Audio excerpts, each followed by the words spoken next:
My heart is beating so fast. Who's there? I have nothing to give you. If you have come to harm me, I cannot run away. Who did this to you? King. He said I stole something, but I did not. I know the eyes of a liar. You are innocent. Thank you for believing me.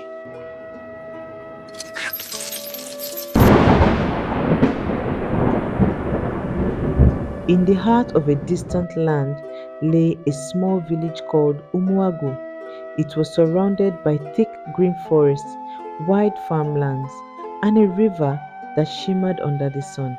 The people of Umuagu were hardworking farmers and hunters who lived simple lives, but they always lived in fear of the king who ruled them.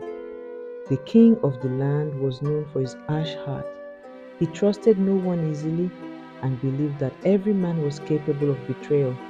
Because of this, he often made quick judgments and punished people without giving them a chance to defend themselves.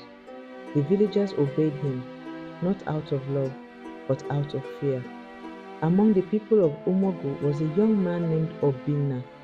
He was a skilled hunter, strong, kind, and honest. Obina went into the forest each day to hunt, providing for his family and helping his aging mother and caring for his younger siblings. He sometimes shared bushmeat with the villagers. He lived with his wife, Amara, who stood by him with quiet strength and love. Obina was loved by many in the village because he always spoke the truth and never cheated anyone. Despite his good nature, Obina often worried about the king's growing anger and the strange punishments that had begun to spread fear across the land. People whispered that the king was looking for someone to blame for a missing royal treasure, and no one knew who would be next. At the edge of the village stood a dark forest. The elders often warned children never to go near it, saying strange things lived inside, things that were not fully human and not fully spirit. Some even said a mysterious woman lived deep within the forest, but no one had ever seen her and lived to tell the story. Obina never believed these stories. He thought they were only tales meant to scare children. But soon, his life would take a turn that would make him question everything he had ever believed. The palace square fell silent. Obina stood before King Nana with heavy iron chains around his hands and feet. The villagers watched with fear. Amara knelt on the ground, crying. "My king," Obina pleaded, "I swear before our ancestors, I did not steal the royal treasure. I am innocent." King Nana's face remained cold. "I have heard enough," he thundered. "You have brought shame to this kingdom." Chief Dyke stepped forward. "My king, perhaps we should investigate further." King Nana raised his hand. "No, there will be no investigation." He pointed toward the dark forest beyond the village. "Take him to the forbidden forest." The crowd gasped. "No one who enters that forest ever returns." Amara cried out, "Please, my king, have mercy. My husband has done nothing wrong." The king ignored her. "Leave him there in chains," King Nana commanded. "If the spirits do not destroy him, the wild beasts will." The royal soldiers bowed. "As you command, your majesty." They dragged Obina away as Amara ran after them, weeping. The villagers lowered their heads, too afraid to speak. As Obina disappeared into the dark forest, thunder echoed across the sky.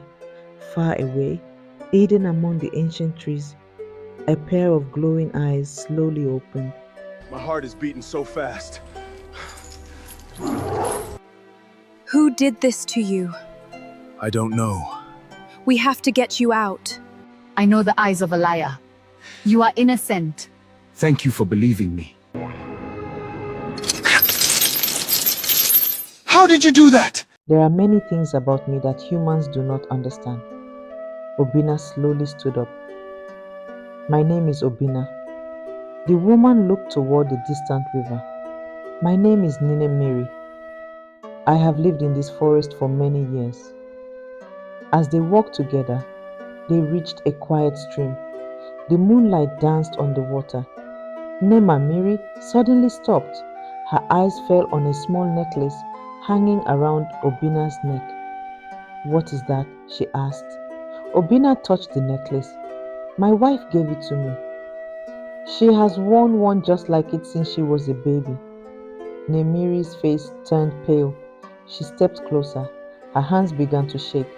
The necklace carried a strange river symbol, a symbol she had not seen for many years.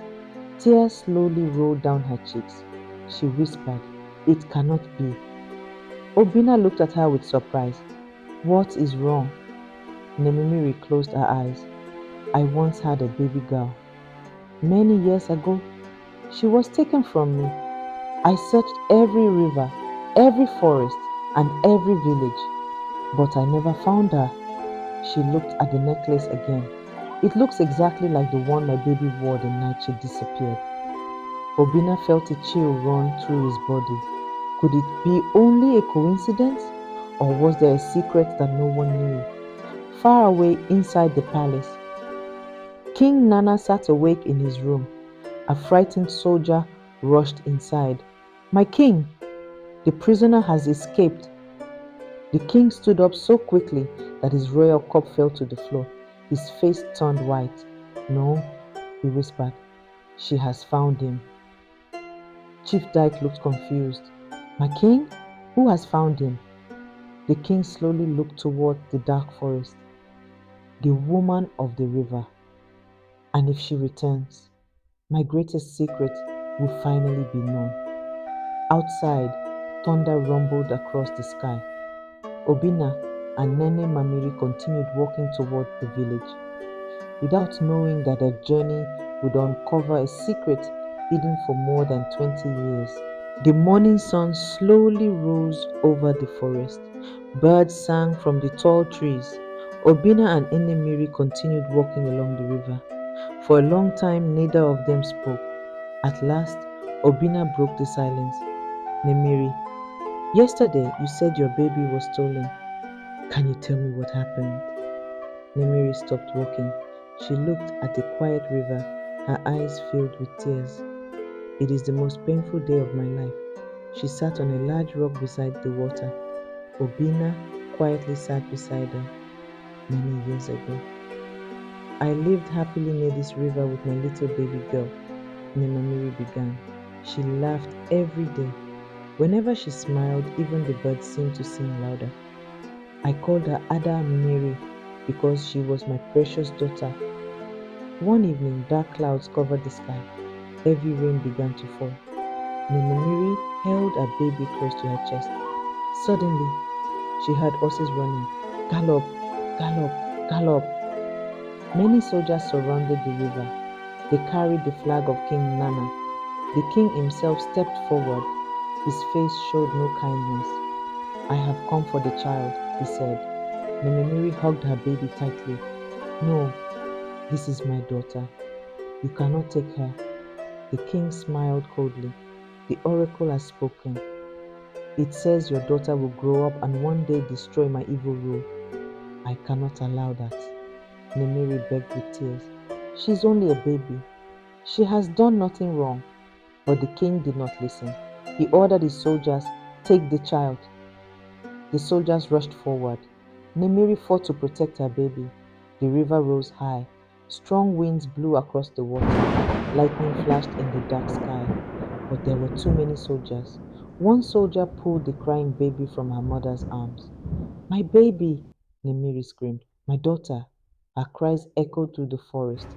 The soldiers rode away into the night.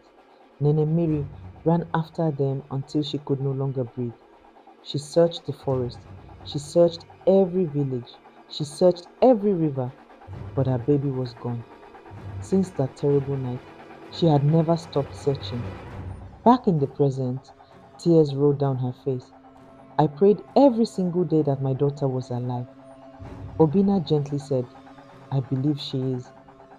Nemiri looked at the necklace around his neck once again. "My heart tells me that necklace is not a mistake. Somewhere, my daughter is waiting for me." At that very moment, far away in Umoji village, Amara was sleeping inside her small house. She suddenly saw a strange dream. She was standing beside a beautiful river. A woman dressed in blue smiled at her with tears in her eyes. The woman stretched out her hands. My daughter, come home. Amara quickly reached for her. Mother. Just before their hands touched, Amara woke up. She sat up, breathing heavily. Her heart was racing. She looked down at the necklace she had worn since she was a baby. For the first time in her life, the river symbol on the necklace began to glow with a soft blue light. Amara gasped. What is happening? Outside her window, a cool wind blew through the village. Far away, Nemiri suddenly stopped walking. She placed her hand on her chest. I felt it. Obina looked at her. Felt what? Nemamiri smiled through her tears. My daughter, she is alive. Neither of them knew that King Nana had already sent his best warriors into the forest. Their order was simple: find Obina, kill the woman beside him, and bring back the necklace at any cost. The morning was quiet. The trees swayed gently in the cool wind. Obina and Nemiri walked carefully through the thick forest. Suddenly, Nemiri stopped. She raised one hand. Do not move, she whispered. Obina looked around. I don't see anything. Nemiri closed her eyes. I hear horses. Only a few seconds later, gallop, gallop, gallop. The sound became louder. Obina's heart began to race. They have found us. Far behind them, King Nana's best warriors rode through the forest. Chief Dyke led them. He raised his hand. Spread out! The king wants the hunter alive. But the woman, he paused, must not leave this forest. The soldiers nodded. They searched every path, every tree, every bush. Back on the narrow forest path, Nemiri led Obina away from the sound of the horses. They reached a small river hidden by tall grasses. Cross quickly, she said. Obina followed her. As soon as they reached the other side, something strange happened. The river began to flow faster. The water rose until it covered their footprints. When the soldiers arrived a few moments later, they stopped in confusion. Chief Dyke climbed down from his horse. He searched the ground. Their footprints are gone. One soldier looked at the rushing river. It is as if the water is protecting them. Chief Dyke frowned. No, this is the work of that river woman. His face became hard. Keep searching. Meanwhile, back in Umoji village, Amara could not forget her dream. The woman's voice still echoed in her mind. My daughter, come home. She touched the necklace around her neck. It felt warm, very warm. She hurried to the house of Mama Ugo, the old woman who had raised her. Mama, Amara asked softly, where did this necklace come from? Mama Ugo froze. Her hands began to shake. Why, why are you asking? I had a strange dream, and this necklace glowed with blue light. Mama Ugo looked frightened. For many years she had hidden the truth. She knew the day would come when Amara would ask questions, but she never thought it would be today. She gently held Amara's hands. My child, there is something I have wanted to tell you for many years. Before she could speak, bang, bang, bang. Someone knocked loudly on the door. The two women jumped. Mama Ugo slowly opened it. A royal messenger stood outside. The king has ordered everyone to report to the palace immediately. No one must stay behind. The messenger walked away. Mama Ugo's face turned pale. She whispered, he knows. Amara looked confused. Who knows? Mama Ugo looked into Amara's eyes. The king. And if he has called everyone to the palace, then the secret of your birth is no longer safe. Far away in the forest, Obina and Nemamiri finally reached the edge of the trees. In the distance, they could see the rooftops of Umoji village. Obina smiled. We're almost home. But Nemamiri did not smile. She stared toward the palace. A cold feeling filled her heart. The king is waiting for us. But that is the story end for now. But the story of Obinna, named Mary, survived. Will Amara discover the truth about her past and what will happen when the battle finally begins? Part 2 will continue the story. Subscribe and turn on the notification so that you won't miss it. And let me know your thoughts and prediction in the comment section. See you in the next part.